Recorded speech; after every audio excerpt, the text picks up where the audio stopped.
কামেল TV present. সুন্নতের কথা বলে, সুন্নতের পথে চলে, সুন্নতের পথে চলার দৃঢ় প্রতিজ্ঞা। Please subscribe my channel, like, comment and share. আসসালামু আলাইকুম ওরহমতুল্লাহি ওবরাকাতুহ। আলহামদুলিল্লাহি রবিল আলমিন, ওসলাতু আসসালামু আলা সঈদুল মুরসালিন ওয়া আলা আলিহি ওয়া সাহবিহি ওয়ান্নাস আজমাইন। সম্মানিত বন্ধুগণ, যারা আহলে কোরআন, যারা হাদিসকে অস্বীকার করে, তারা আল্লাহ রসুল সাল্লাল্লাহু আলাইহি ওয়াসাল্লামের হাদিসকে গ্রহণ করতে চায় না, বিভিন্ন যুক্তির অবতারণা করে। কিন্তু তাদের যুক্তি ইসলামের কাছে আসলে ঠুনকো, কারণ যুক্তি দিয়ে কখনো ইসলাম চলবে না, ধর্ম চলবে না। ধর্ম চলবে আল্লাহ সুবহানাহু ওয়া তাআলার নির্দেশ অনুযায়ী, রাসূলুল্লাহ সাল্লাল্লাহু আলাইহি ওয়াসাল্লামের নির্দেশ অনুযায়ী। তো পবিত্র কোরআনের মধ্যে আল্লাহ সুবহানাহু ওয়া তাআলা যে সমস্ত ইবাদতের কথা বলেছেন, এই সমস্ত ইবাদতের কথা আল্লাহ সুবহানাহু ওয়া তাআলা পরিপূর্ণভাবে ব্যাখ্যা সহকারে দেননি, নিয়ম নীতি সব দেননি। আল্লাহ সুবহানাহু ওয়া তাআলা আদেশ করেছেন, দিক নির্দেশনা দিয়েছেন, আল্লাহ রসুল সাল্লাল্লাহু আলাইহি ওয়াসাল্লাম তা ব্যাখ্যা করে দিয়েছেন কিভাবে সেই ইবাদতটা করতে হবে, কোন পদ্ধতিতে করতে হবে। তো তারই ধারাবাহিকতায় আজকে আমরা দেখব আজান সম্পর্কে। আল্লাহ সুবহানাহু ওয়া তাআলা পবিত্র কোরআনের সূরা আল মাইদার ৫৮ নম্বর আয়াতের মধ্যে আল্লাহ সুবহানাহু ওয়া তাআলা বলতেছেন,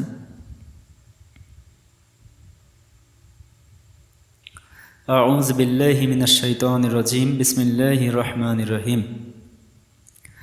ওয়া ইযা নাদাইতুম ইলাস সালাতি ইত্তাখাযুহা হুজুওয়ান ওয়া লাইবা যালিকা বিআন্নাহুম কওমুল লা ইয়াকিলুন।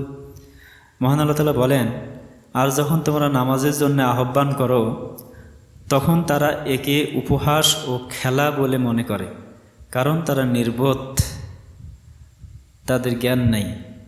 তো আল্লাহ সুবহানাহু ওয়া তাআলা এখানে আজানের কথা বলেছেন। না আদাইতুম, না দা, নেদা শব্দ অর্থাৎ আহ্বান করা, নামাজের জন্য আহ্বান করা, এর দ্বারা আজানকে বোঝানো হয়েছে। আরেকটি আয়াতে কারিমা যদি আমরা দেখি, সূরা আল জুমুয়ার মধ্যে, সূরা আল জুমুয়ার ৯ নম্বর আয়াতের মধ্যে আল্লাহ সুবহানাহু ওয়া তাআলা বলতেছেন, ইয়া আইয়ুহাল্লাযীনা আমানু ইযা নুদিয়া লিস-সালাতি মিন ইয়াউমিল জুমুআতি ফাসআউ ইলা যিকরিল্লাহি ওয়া যারুল বাই' যালিকুম খায়রুল লাকুম ইন কুনতুম তা'লামুন। মহান আল্লাহ তাআলা বলেন, হে মুমিনগণ, জুমার দিনে যখন নামাজের আজান দেয়া হয়, তখন তোমরা আল্লাহর স্মরণের পানে দ্রুত ধাবিত হও এবং বেচাকেনা বন্ধ করো, এটা তোমাদের জন্য উত্তম যদি তোমরা বুঝো। তো এখানেও আল্লাহ সুবহানাহু ওয়া তাআলা আজানের কথা বলেছেন, কিন্তু আজান কিভাবে দিতে হবে, কোন পদ্ধতিতে দিতে হবে, একামত কিভাবে দিতে হবে, এই ডিটেলস কিন্তু আল্লাহ সুবহানাহু ওয়া তাআলা কোরআনের কোথাও বলেন নাই। তাহলে শুধু আজানের কথা আল্লাহ পাক উল্লেখ করছেন, তাহলে আজান কিভাবে দেবেন, আজানের সিস্টেম কি? তো এটা তো অবশ্যই আমাদেরকে হাদিস থেকেই নিতে হবে। তো যারা হাদিস মানে না, তারা কোত্থেকে নেবেন? পবিত্র কোরআনের কোথাও আজানের যে বাক্যগুলো, যে বাক্যে আমরা আজান দেই, এই বাক্যগুলো পবিত্র কোরআনের কোথাও আছে? যে বাক্যে আমরা একামত দেই, সেই বাক্যগুলো কি পবিত্র কোরআনের কোথাও আছে? নাই তো। তাহলে সেগুলো কোথায় আছে? হাদিসের মধ্যে আছে। আল্লাহ রসুল সাল্লাল্লাহু আলাইহি ওয়াসাল্লাম তিনি ব্যাখ্যা করে দিয়েছেন যে আজান কিভাবে দিতে হবে। চলুন আমরা এখন সেই হাদিসটি দেখব, যেখানে আল্লাহ রসুল সাল্লাল্লাহু আলাইহি ওয়াসাল্লাম আজানের তরিকা এবং একামতের তরিকা বর্ণনা করেছেন।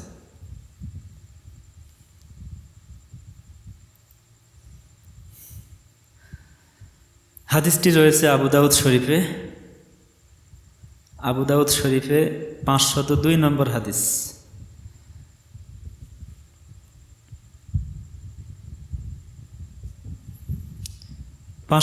নম্বর হাদিসে আল্লাহ রসুল সাল্লাল্লাহু আলাইহি ওয়াসাল্লাম বলতেছেন, আমি হাদিসটি আপনাদের সামনে পাঠ করতেছি।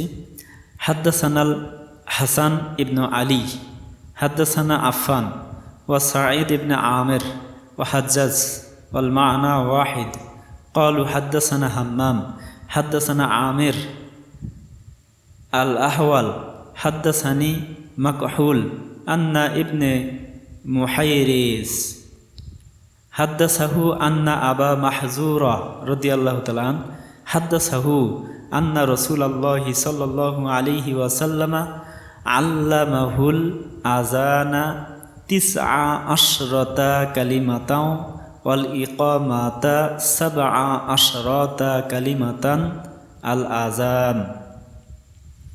এই হাদিসের মধ্যে বলা হচ্ছে, হাদিসটি হযরত আবু মাহজুরা রাদিয়াল্লাহু তাআলা আনহু থেকে বর্ণিত। তিনি বলেন, রাসূলুল্লাহ সাল্লাল্লাহু আলাইহি ওয়াসাল্লাম তাকে আজানের শব্দ 19টি আর ইকামতের শব্দ 17টি শিখিয়েছিলেন।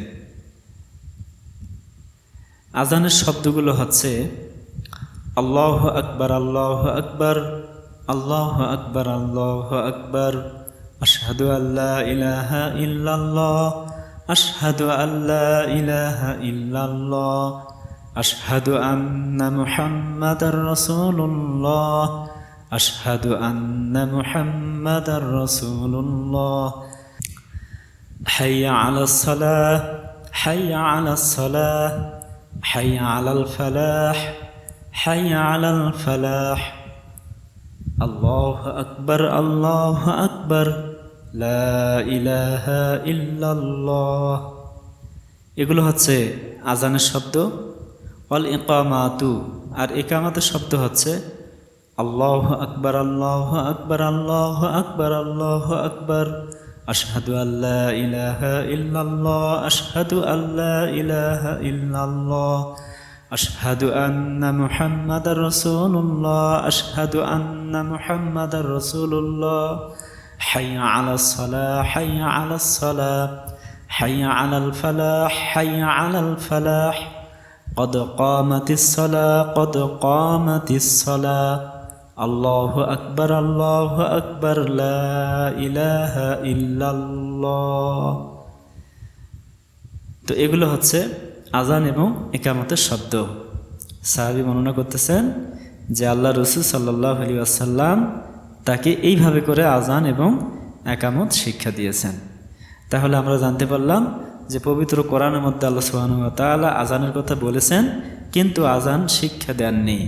আজানের শব্দগুলো তিনি শিক্ষা দেননি, সেগুলো দিয়েছেন হাদিসে আল্লাহ রাসূল সাল্লাল্লাহু আলাইহি ওয়াসাল্লাম। এই জন্য কোরআন এবং সুন্নাহ দুটোই মানতে হবে, তাহলে ইবাদত বন্দেগীগুলো পরিপূর্ণভাবে করা যাবে। আল্লাহ সুবহানাহু ওয়া তাআলা আমাদের সকলকে বুঝা এবং আমল করার তৌফিক দান করুন, আমিন। আসসালামু আলাইকুম ওয়া রাহমাতুল্লাহি ওয়া বারাকাতুহু।